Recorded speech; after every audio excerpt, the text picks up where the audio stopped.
I just bumped into somebody in the hallway earlier, and we ended up talking about it, and he had a very different perspective on the whole talk than I did. That just happens because we had a collective experience and we're walking around.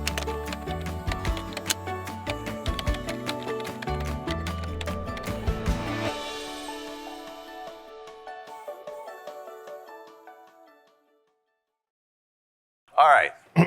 This is the talk. Great C++ is trivial. Did you plan to come to this talk? Yes. Okay, cool. This is me. I am Jason Turner, host of C++ Weekly for 396 straight weeks now, which still sounds weird. I don't know I don't know ultimately how long I'm going to keep going with it, but I don't have any plans to stop either, just for the record.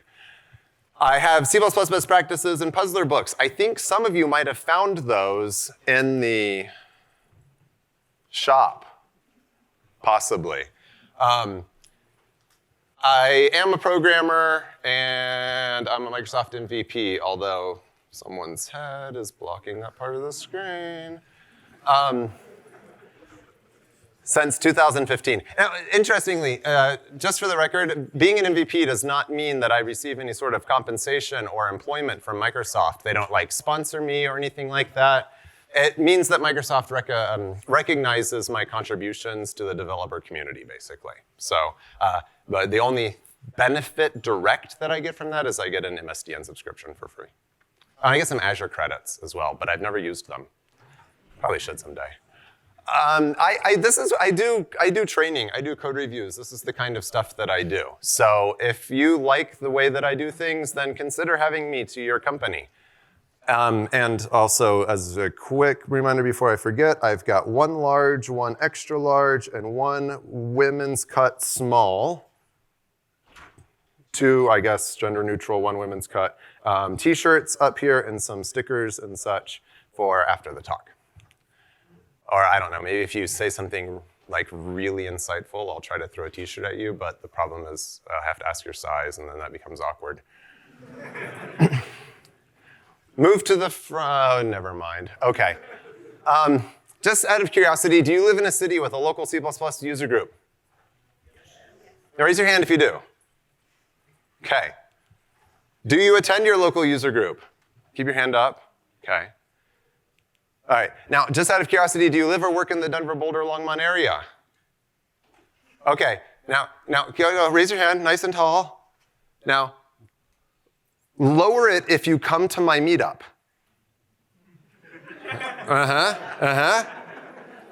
Okay, so we have a meetup that meets, we aim for the first Thursday of the month in Broomfield at the Alteryx office. Am I allowed to say that on tape? I don't know. So that's where we've been meeting for several years. We plan to keep meeting there. Okay. So, oh no, you know what, honestly, you can sit in front of the monitor if you need to. It'll be fine for me. And our youngest member of the community needs a seat. Okay, so great C++ is trivial. And the question is, what do I mean by great? Is it easier to write? Is it easier to maintain? Is it more optimizable? And optimizable, I mean by what the compiler can do. We're going to touch on these things, but also kind of focus on the parts that let the optimizer do its job. This is legitimately a full room. Yes, go ahead, rearrange if you need to, it's fine. No, seriously, if you block the monitor, it'll be fine. I'll just keep going. So don't worry about it. All right. So this is not a best practices talk per se. It's going dim. But it's a talk, I want to make you think. That's the point of all of my talks, by the way. If you're I can't believe Jason said X in that thing. I just made you think, okay? That's what I'm doing here. So, oh yeah, sorry, that bullet point is from a long time ago. C++ code smells. That's a talk I gave several years ago. You can reference back to that. But for those of you who was in my 2 open content, or at least one of my open content sessions, okay, that's everyone. All right, cool, because we're going to refer directly back to that where we can. I didn't plan that originally, but now we are. All right, so we've got these options for how I might return a value from a function. The question is, which one of these is our best / most efficient option? If you want to come in, you can find a space up towards the front. Okay. So go ahead and take a second to look at it. So A, we have a value and then returning by move. B, we have a local value and we're just returning it. C, we have a const value that we're returning by move. And D, we have a const value that we're returning by not move. Okay. Who would say that A is our best option here? Okay, who would say B is the best option? Or let's say best or equivalent to another option, just for the sake of, okay. All right, so who would say C is our best option? Okay, who would say D is our best or equivalent option? All right, fewer hands. Okay, so the winner there, for the sake of the video, was B, right? That's what I think, hands raised. So what we've got with A is we're forcing a move. If you were in my open content session, hopefully you recognized that. We're forcing a move. That's not great. B, we're going to allow return value optimization to come into play. And I will tell you, not required by the standard, but every compiler since 1998 would optimize that to just being return value optimization. C, what is C? What are we doing here? A copy. We're doing a copy because you can't move a const object. Okay. And then D, thoughts, opinions. Those of you who raised your hand said it's the best or equivalent option. You want to? It could be even easier to optimize than B, is what you just said? Well, readability of the future maintainer, that's a constraint, so that's always a good thing to do. Okay, maintainability in that regard. Oh yeah, sorry, I need to be repeating the comments. Wait, where did you go? Oh, there you are. I didn't realize you moved. It's fine, now I know where you are. Okay, yes, so you're saying it is maintainability because we're saying it's constant and we know the reader of our code knows that we're not gonna change it. Okay, but does it get, what about optimizability? Like, to do return value optimization, it would need to say the const value is a mutable value, which seems counterintuitive for it to work. okay, so the comment was, for it to be return value optimization, you would have to imply that the const value is mutable for it to work. But now this is where I'm really gonna make our camera operator work, and I just can't stay on the stage anymore, I'm sorry. So I do like pacing far too much, and my virtual mouse is not doing its job. Okay, so am I ever mutating val in this code, ever, by any means possible? No. What might I mutate? The return value. So the compiler absolutely can do return value optimization here, although it's entirely possible that clang tidy will actually give you a warning telling you that you're breaking return value optimization, but it's wrong. Okay. So I actually have like answer slides, if you will. Okay. Now I have a structured binding and I'm returning a part of a local struct, right? So if a structured binding, I've got str1 and str2. Those are like secretly hidden references that you're not allowed to know about into the thing that was returned by get string pair. So go ahead and take a moment and look at these. I've got a move on A, a not move on B, a not move on C, a const move on D, and a const not move on E.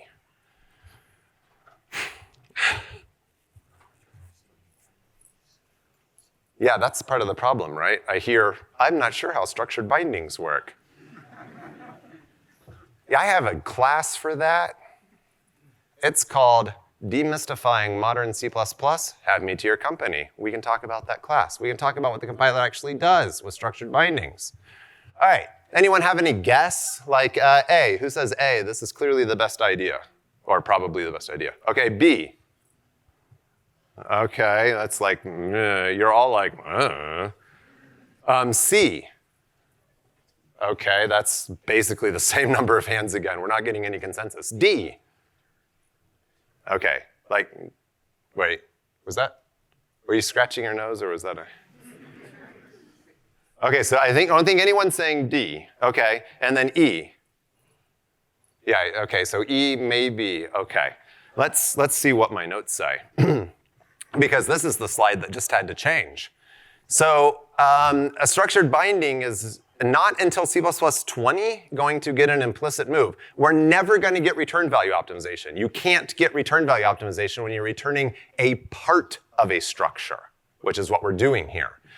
So I can move, and that's okay, actually. But then again, another place where you might get a warning from clang tidy telling you that you're returning a move value, or moving a local value, and it's wrong. You might actually need it here, depending on your standard version.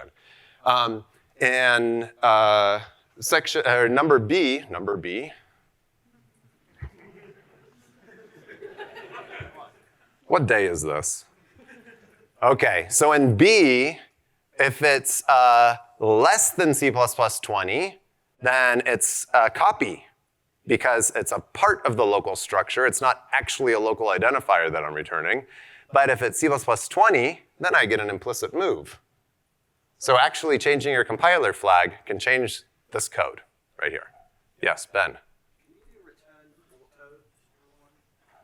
Return auto. Oh, what? But you're saying with the explicit copy auto feature from 23? Like, that's what you're talking, I mean, that's what auto does. I don't think that would help us. I think it would force a copy and prevent a plausible move. Yeah. Well, anyhow, don't do the thing in D, because that's always a copy. And the thing in E is always going to be a copy. But it's an interesting note, because I did have to update the slide from the last time I gave this, that B and C can be equivalent. And it's the more implicit moves feature from C++20, if anyone's familiar with that paper. Who like reads the C++ standard just for the fun of it at night while you're going to sleep, that kind of thing? Ben is also raising his hand. Yeah, we've got a few. People who may or may not have been involved in standards papers. Okay, so what's this pass by value or pass by move? We've got a local string, then we're passing it to this useString. And B, we've got a local string, and then we're moving it into useString. And C, we're just constructing the string in place as the function parameter. And in D, I've got a function returning a string that I'm passing to this thing expecting a string. Who came to the talk on? Yes. You were in who was in the lifetime rules talk? Not mine, not the one I gave. The one that was on Thursday regular session or Wednesday regular session. Okay, cool. Just a handful of people, but that's some relevant, just relevant things to think about related to like lifetime extension and that kind of thing when you're also looking at code like this. Okay, so who says A is our best option? Who says B is our best option? Yeah, one or two hands. Who says C is our best option? Okay, well, again, best or equivalent. Who says D is our best or equivalent option? Okay, so we're pretty tied on C and D, which I am going to agree with, because on A, the problem here is I don't have actually any idea at all what the function signature for useString is, right? I'm asking you to like infer a lot of things by staring at this. It's possibly a copy. I don't know.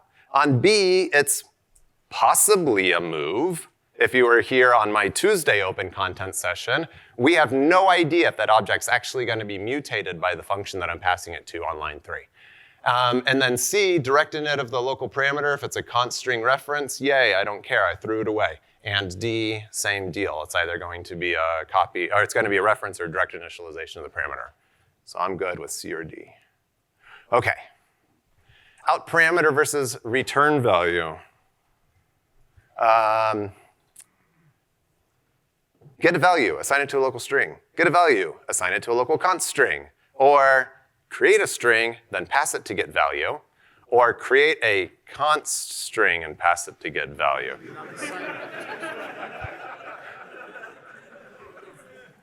Who thinks D is the best choice?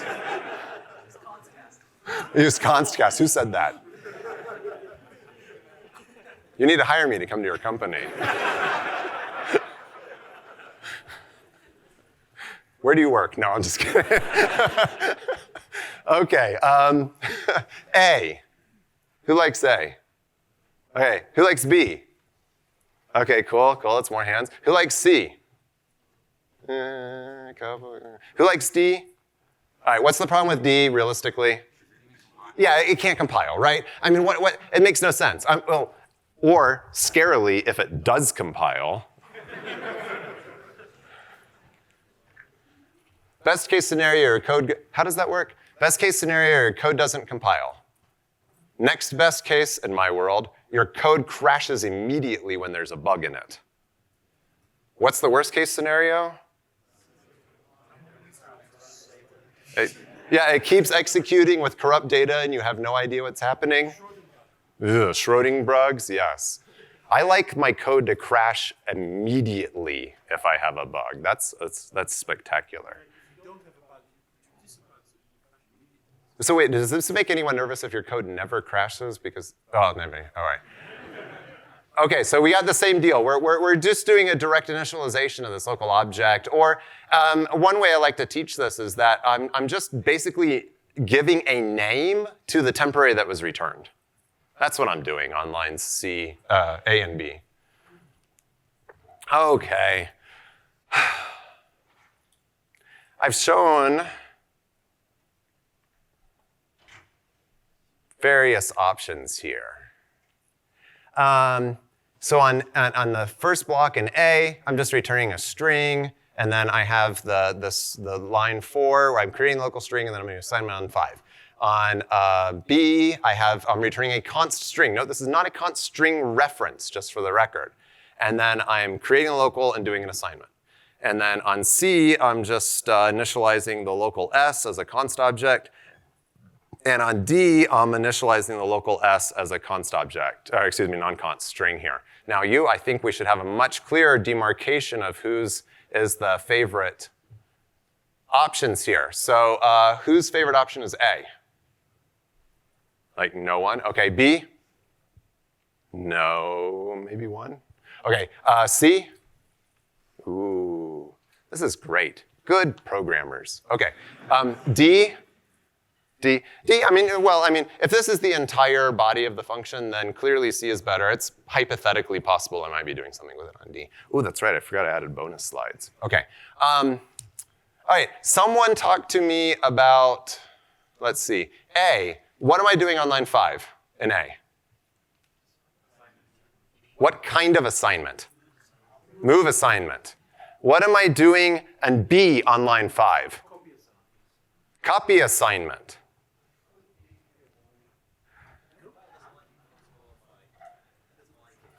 Yeah, you're hopefully going to get a warning from one of your tools, yeah. Hopefully. Whenever I stand in front of the projector, I feel like the scene in The Saint. Do you know the old movie? And the dude's always, and there's like all this physics happening behind him and stuff. Okay, so yes, hopefully you get a warning from your compiler on B, but now you understand why. Because I can't do a move assignment on line 5 because that's a const object. I have to do a copy assignment.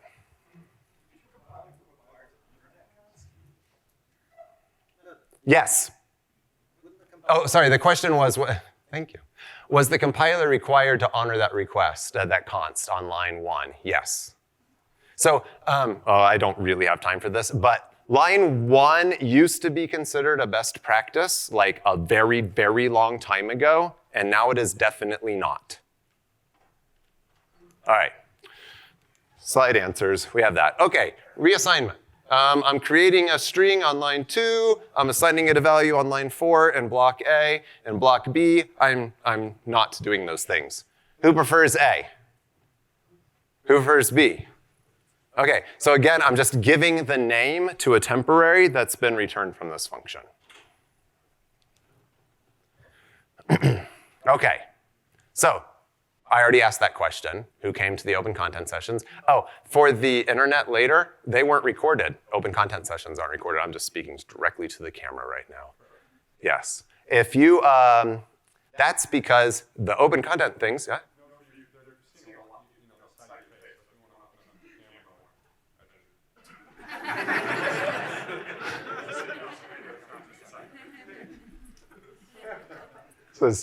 I'm no longer good at giving talks that are recorded.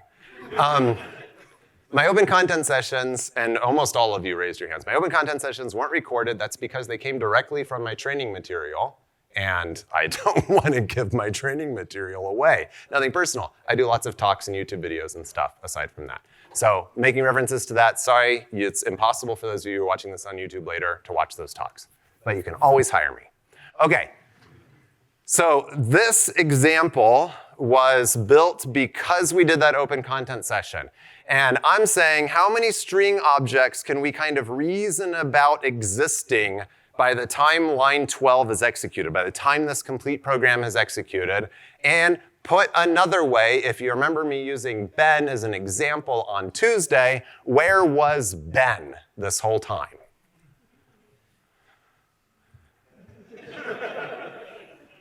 You were almost in the same seat, weren't you? No, he was here and he was there. Oh, all right, well, anyhow. Okay, so who says that we're going to reason about 4 strings being created? Who says 3 strings? Who says 2 strings? Who says 1 strings? Who has a different answer? Was there 0 strings? You were not very committed on these. I don't know what won that. Let's try that again. Who says 4 strings? Okay, the one, like 1 vote, basically. Who says 3 strings? 1, 2, 3, 4, 5, 6, 7, something like that. Okay, now who says 2 strings? Okay, now that's approximating like half of the room. And who says 1 string? Okay, that's less. All right. You say 1 string. Tell me the string.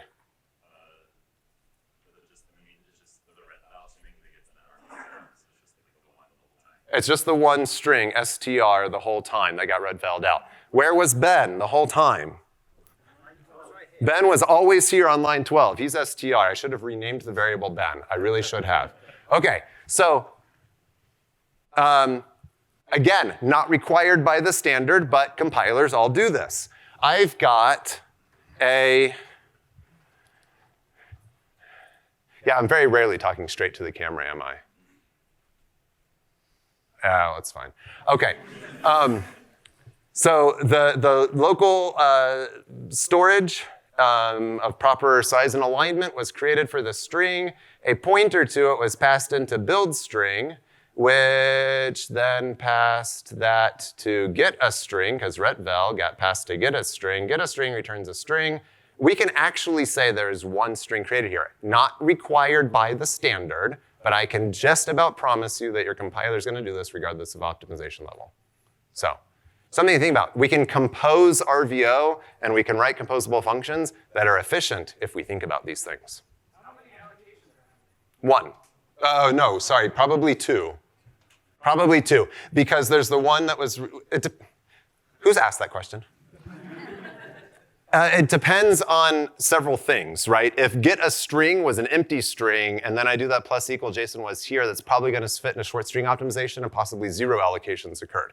If it was not a short string, and then I expanded it, then 2. If it was not a short string, but they decided to over allocate for capacity, then 1. I mean, but we would probably say 2, right? Because of the resize.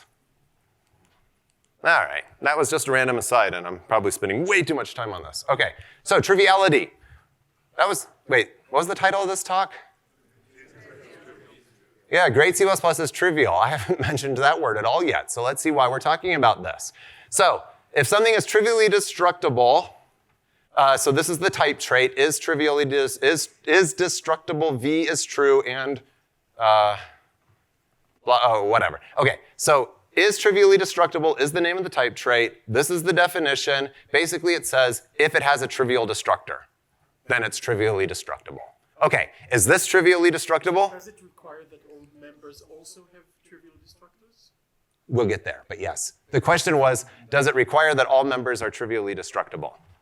And yes. So all these things, it can't have a trivial destructor if its members don't have trivial destructors. Okay, so is this trivially destructible? Yes. Okay. I mean, it has literally no data in it. Quick, what's the size of S? Unless you inherit from it. Unless you inherit from it, 1 is what the crowd said.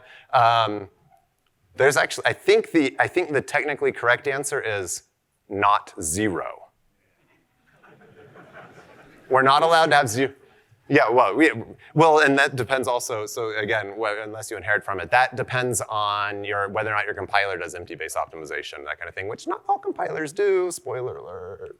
No, I'm not actually gonna use that. Okay, so this asserts is trivially destructible. This code compiles. If I have a static assert on a type trait, if it doesn't match the type trait, code fails to compile. This code compiles.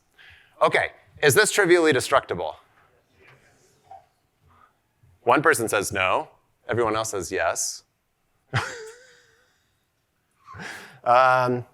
Yes, this does compile, because explicitly defaulting the destructor is going to do what the implicitly defaulted destructor would have done.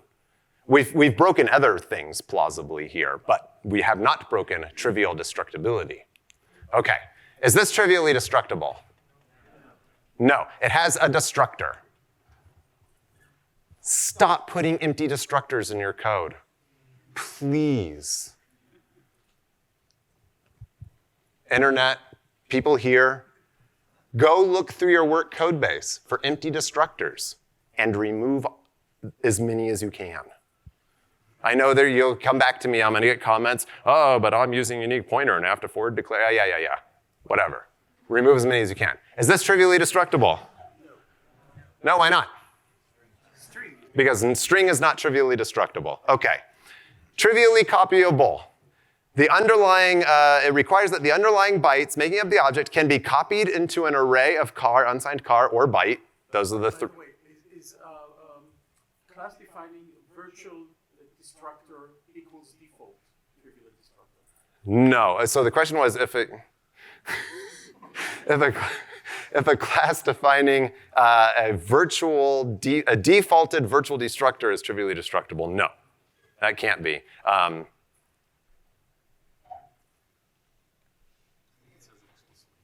It probably says explicitly, but I'm saying like, I know that it can't be, but I can't quote it right now, yeah. Okay, so you can view objects by car, unsigned car, or byte. These are allowed things. Okay, so if the underlying bytes making up the object can be copied into an array of car, and if the content of that array is copied back into the object shall subsequently hold its original value. That's what trivially copyable means. I can copy its bytes around.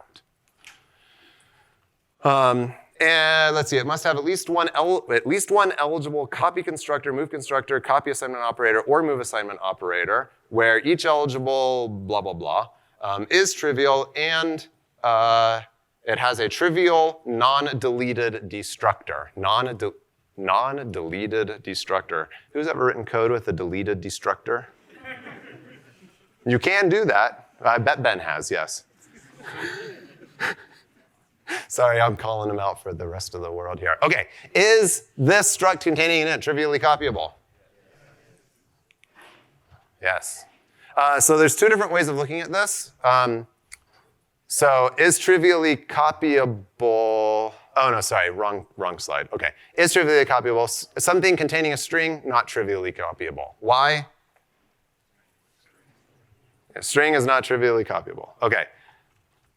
This is not trivially destructible. So is it trivially copyable? No. That's one of the rules. Has to be trivially destructible. Okay. Is trivially constructible? Is trivially constructible? Oh, sorry. We went from destructible to constructible. Someone keeps leaning against the light switch over there. is true in the variable definition for is constructible as defined below is known to call no operation that is not trivial. So it has to be able to call operations that are not trivial. Okay, so trivial constructibility. Is trivially constructible S? Is this thing trivially constructible? Yes. Okay, copy constructor. So I can say is trivially constructible, like explicitly, and say type S with a parameter of type const S reference. So it is trivially copy constructible.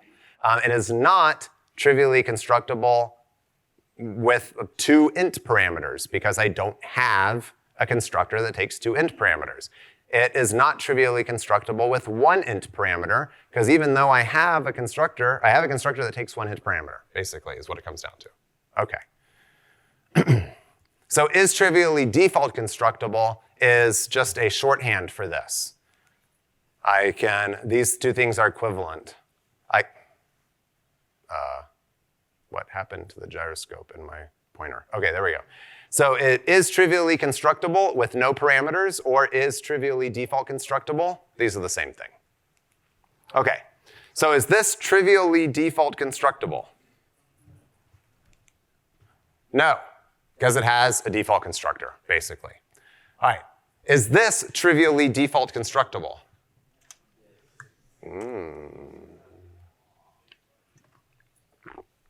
I like it when I can see you thinking.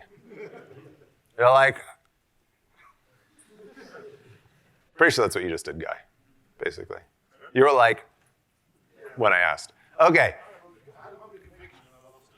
He had a moment of conviction and then he lost it. Okay. Who says that S is trivially default constructible? Who says S is not trivially default constructible? Who, again, was here for the talk on Wednesday about object lifetime things? There's a handful of you. Okay. If I create an object of type S, does it have vacuous initialization? No. What does its initializer do? It initializes I to 0. Okay, so does its default constructor do something? Is it trivially default constructible? This is not trivially default constructible. It does something. It initializes that value to 0. All right, without a default initializer, this is now trivially constructible, default constructible. Okay, is trivially copy constructible? Again, this is a shorthand just for saying is trivially constructible with a parameter of const t of me, basically. So these things, these are equivalent, is trivially constructible and is trivially copy constructible. All right, is this trivially copy constructible? Remember, that means I can copy the bytes around and I'm good with that. But it also means my subobjects can do that. Okay, no. No is the general consensus already. All right, not trivially copy constructible. Is this trivially copy constructible? Yes. Are you sure?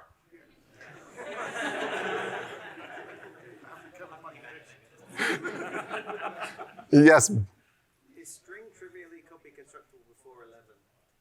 Before copy on write was outlawed? Was string trivially copy constructible before 11? I mean, it had a user-defined copy constructor, so I think that would have just excluded it in the first place.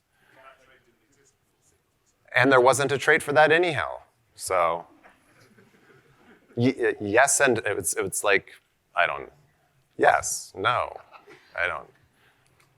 Okay. Trivial default constructibility does not affect trivial copy constructibility. That's the point of this line of slides here. Who else has ever spoken at a conference or for your company or anything like that? How often do you get to a slide and say, I have no idea why I put this slide here? Thankfully not. Yeah, not often, but sometimes it happens. Okay, is trivially move constructible? Again, this is just saying is trivially constructible, but with a R value reference of the same type. Okay, so these things are equivalent. Again, is trivially constructible with an R value reference of the same type, or is trivially move constructible of that type? Is this trivially move constructible? No, because string has a move constructor, basically, user-defined move constructor. Okay, is trivially assignable? There's lots of these traits. We have like 45 more minutes. No, I'm just kidding. Is trivially assignable is known to call no operation that is not trivial. I like that wording because it's nice and simple. Is it doing anything that's not trivial? Yes or no? Okay. So, is this a trivially assignable, and in what ways? I have declared a struct that has an int member, and I have an assignment operator that takes an int.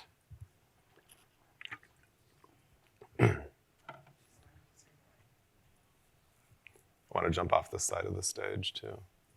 There's no stairs over here. It's trivially copy assignable. Okay, yeah, the word is it's trivially copy assignable. Can you expound upon that? What is your reasoning? There's an implicit copy assignment operator that the compiler generates, Uh-huh. and it's trivial. So the compiler, it generates an implicit copy constructor, and that would, excuse me, copy assignment operator, and that would be trivial. Okay, so what am I declaring on line 8? Is that a copy assignment operator? It's kind of like a conversion. It's an assignment from an int. It's not an assignment from type S. So is this trivially move constructible? Like move assignable? Oh, goodness. Okay, trivially move assignable, trivially copy assignable, but not trivially assignable from an int, line 18. Line 15, just for the record, if you're giving talks, I highly recommend that you have line numbers in your code samples. It makes talking about the code on your slide so much easier. Okay, so it is trivially assignable from an object of its own type, but it is not trivially assignable, line 15, from a string, because I simply don't have an assignment operator that accepts a string. And it is not trivially assignable from an int, because even though I have one, it's a user-defined assignment operator, so it's not trivial. Okay. Trivially copy assignable, shorthand for taking a const reference of this thing. It's just like we saw with trivially copy constructible, etc. So again, these two things are equivalent. Sorry, do you see that? Any questions? Line 8 and 9. Oh, yeah, so just in case I didn't I don't think I said this out loud, but I think you all are on board with this at this point. If you have questions, ask them. Don't wait and say, back on slide 2.18. Okay. Yes, thank you. You have a question. Great. Woo! Yes. So hidden friend function would work the same? A hidden friend function. So if I had a hidden friend function that operates as an equality. A hidden friend assignment operator should be the exact same issue because the compiler is going to find that. And it's going to say user-defined assignment operator, whether or not it's a free function or a member function. Yeah. Oh, no, actually, with assignment, it can't be a free function. Yeah, trick question. But that's true of any of the other overloads that could have been. Makes no sense. Wait, you can have free function plus equals? Yeah, it's weird. I don't know. I don't. Not assignment, okay. I feel like assignment could be free function. You thought it could be, but this half of the room said it can't be. I'm going to trust them right now. Okay, so yeah, copy assignable. All right, is this trivially copy assignable? No? String, okay. String, great slideware, right? Because string is like none of the things that you actually want it to be for like trivial copyability, whatever. But it's also the thing that everyone uses everywhere that you want return value optimization and all of those other features for. All right, yeah, so trivially move assignable, same deal, right? It's trivially assignable, but with a R-value reference. Trying really hard to not say forwarding reference, because that's not what it is. All right, this thing is trivially assignable, trivially move assignable. Okay, is this trivially move assignable? Right, okay, very good. All right, so T is a trivial type if it is a scalar type, a trivial class type, arrays of such types, and CV, const volatile qualified versions of these types are collectively called trivial types. I feel like the fact that I'm doing more training than speaking at conferences is really starting to flow when I'm trying to give regular conference talks, but you all came back after the last two things, so. All right, these things are called trivial types. So trivial class is a class that is trivially copyable and has one or more eligible default constructors. That phrasing has always bothered me. How can you have more than one default constructor? They could be constrained by requires clauses, which is 100% true. But then not more than one of them is eligible.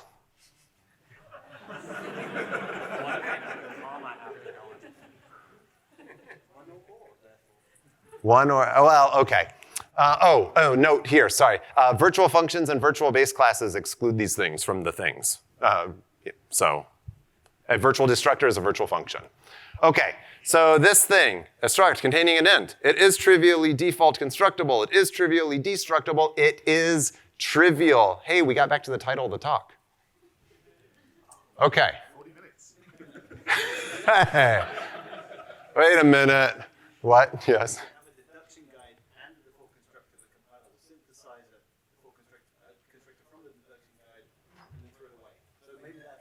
Oh, okay, so yes. There was a lot of words.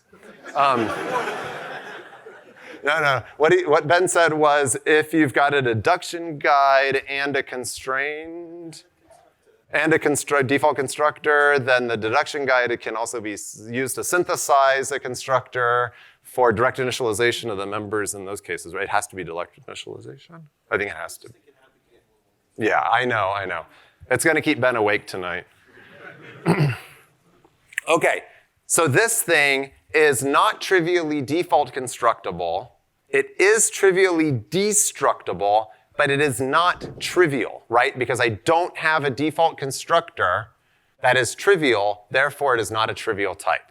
So even though the talk of the title is Great C++ is trivial, we're going to limit what we actually mean by Great C++ here in a moment. Is this trivial? No, why? Virtual, okay. Right, so it is trivially destructible still, because it just has an int, but it is not trivial. Okay. I got 15 minutes. You don't care about the next session, right? Yeah. So does it mean we initialize the variables, we lose the is trivial? Yes, so if you initialize variables, you lose is trivial, right? So we're like I said, we're gonna narrow what we mean by Great C++ is trivial in a minute here. I will make sure we get there, I promise. Okay, trivial efficiency. Which one of these is more efficient?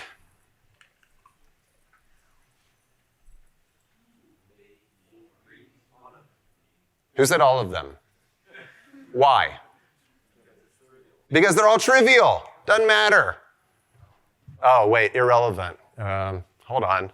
We have to do a quick experiment.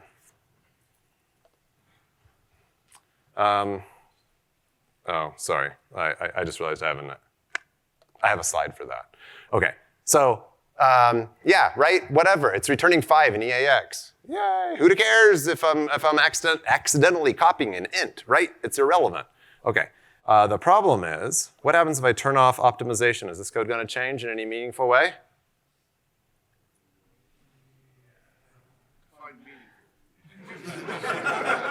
You'll see in a second, Guy. No, it's a register, so ABI requires that it's returned in a register, so no RVO, it's completely irrelevant here. That's irrelevant. Okay, no? Okay, but O0.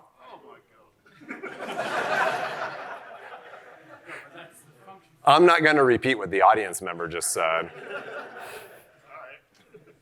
Okay, so I was actually, in a way, happy that it still did this, because last time I gave this talk was 4 years ago. We actually see the call to move here. Move is a library function. Does anyone have any comment about this? Yes. Oh. Moving forward just changed to be more efficient. Yeah, they can just go, they can go away, but in a debug build, it isn't right here. I want someone to challenge this real quick, just you got like 1 second. What happens if I change compilers to Clang? Oh. We have Corentin to thank for that, I believe. Yes, okay, confirmation, it's Corentin. Jabot, I believe, is the correct way to pronounce his last name.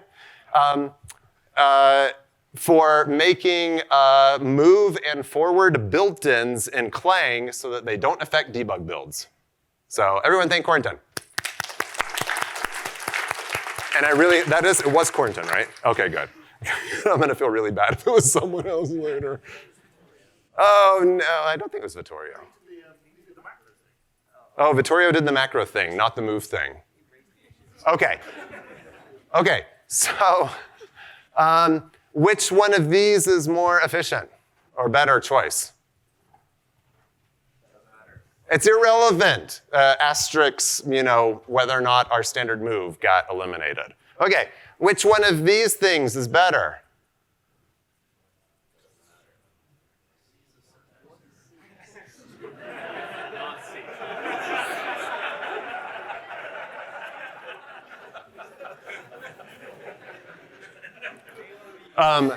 Clearly, some of you aren't experienced enough programmers to know the open paren closed brace syntax.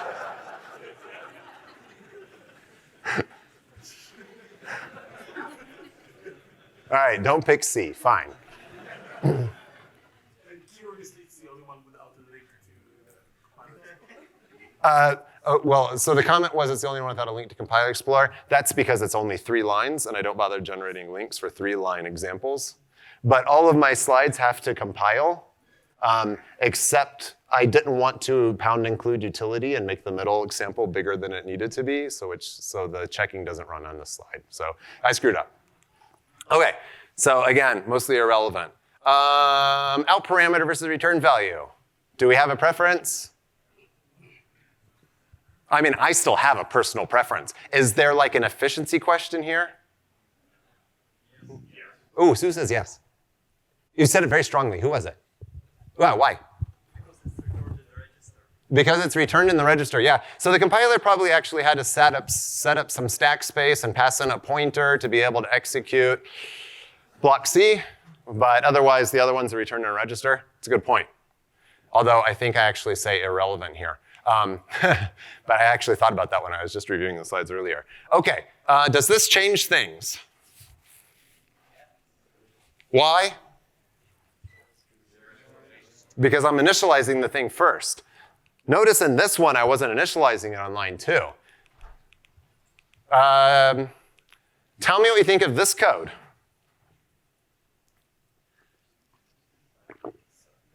You think it sucks? Who said that? It's UB, why?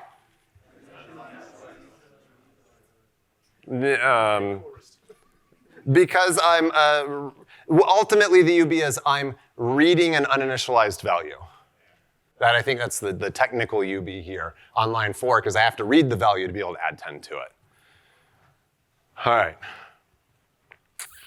All right. Any of these more or less efficient than the other? I'm either creating the thing first and then assigning it, or just creating it on assignment. So it's all the same, right? I have 10 minutes. Oh no! Okay. Again, now, you know what? Let's be clear, though. Let's talk a little bit about best practices. If you've watched like any of my talks, which one of these do I prefer? C, thank you. Good, okay. Because I'm utilizing const, and in utilizing const, I'm forcing myself to give the value, the object a meaningful value on initialization. And Ben, what is your talk from C++ now on that talks about stuff like that? 2018? Maybe. I can't remember the talk. Oh, we can't remember the name of the talk. Go look for talks from Ben. He likes to talk about stuff like this too. What's that? Declarative style. Watch Ben's talk, declarative style. Good talk. Okay. Right. Does this change things? I already put up the answer. Probably not. Compiler's probably going to eliminate the dead store on line 4, where I actually had to write a 0 to that local value and then reassign it on line 5. Okay. Reassignment. Local object val on line 2 in block A or line 3 in block B. Like, does it matter? Does it matter from a performance perspective? No. Which one do you prefer still? B. Good. Okay. So, with the optimizer disabled, the compiler still has to contend with some things like setting up local stack space and calling move, even when the types are trivial. The best practices options are still our best options, right? We still want to avoid the move. We still want to const things where we can. But from a performance perspective, like so many questions just go out the window. Is array trivial? Depends on the type contained in the array. Okay, so I just clicked through the assembly on this like an hour ago, and I don't feel like doing it right now. Basically, it's not as clean cut as I remember it being from the last time I gave this talk. But I've got some struct S. It contains an array of 10 ints. Which version of these, well, I call it good and bad. So,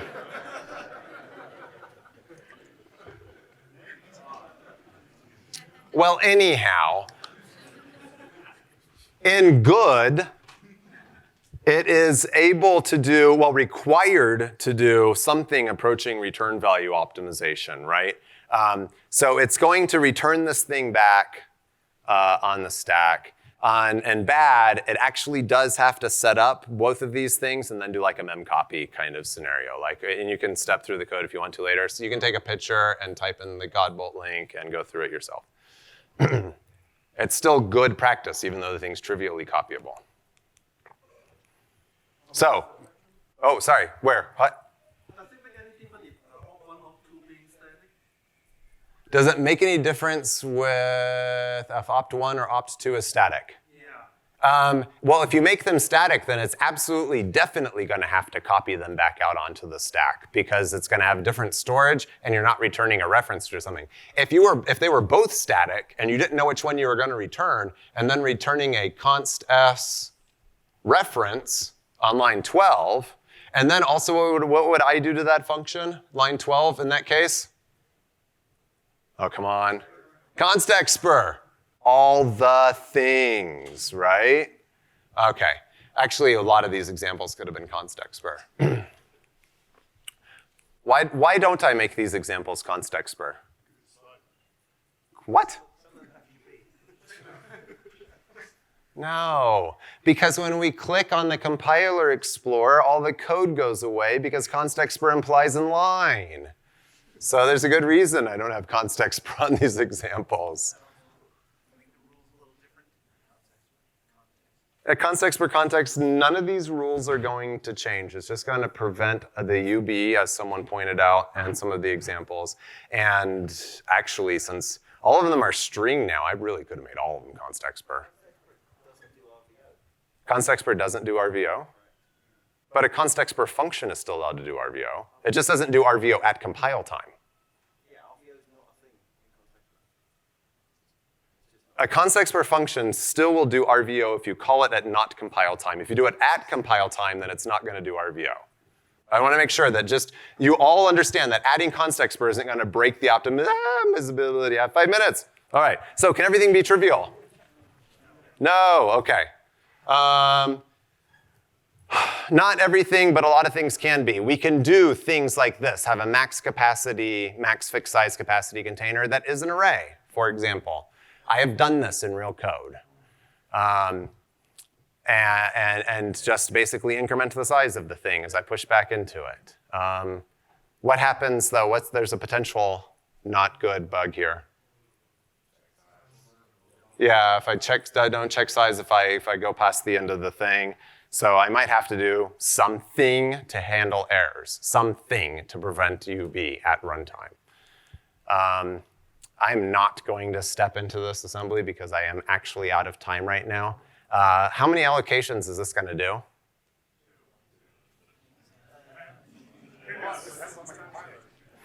It depends on your standard library implementation, but probably 3, right? Because we're probably going to allocate space for 1, and then we're going to double that space to 2, and then we're going to double that space or increase it by 50% to 3. Probably 3 allocations. MSVC defaults to 8 on the first pushback? Really? Oh, 10, someone else. Do I hear 15? Okay. So, rule of 0. We never define any of the special member functions. If we take into account class initializers, that can include default constructors. We never define any of the special member functions unless we need them, right? Just make sure that that was covered.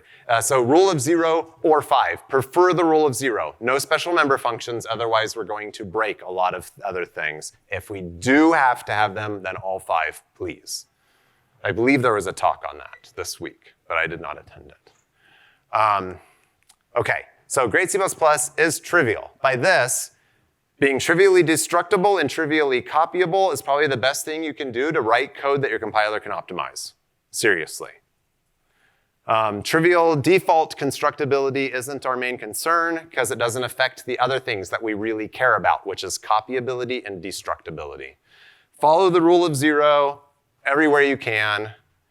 And triviality is also one of the main keys for writing code that is const-expr friendly, but that's changing because of C++ 26, we can pretty much do anything in const-expr at this point. What?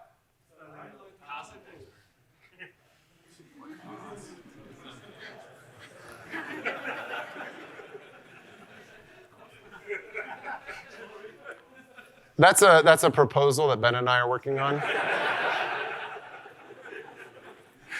Sorry, for the camera, the audience pointed out that I had const-expr, whatever. Yeah, cosine n to expr. It's a new technology of cosine. Yes, it's compiled. No, it's okay. All right, so I'm basically out of time. I've got time for like one question or something, but this is who I am. Thank you very much for coming to my talk.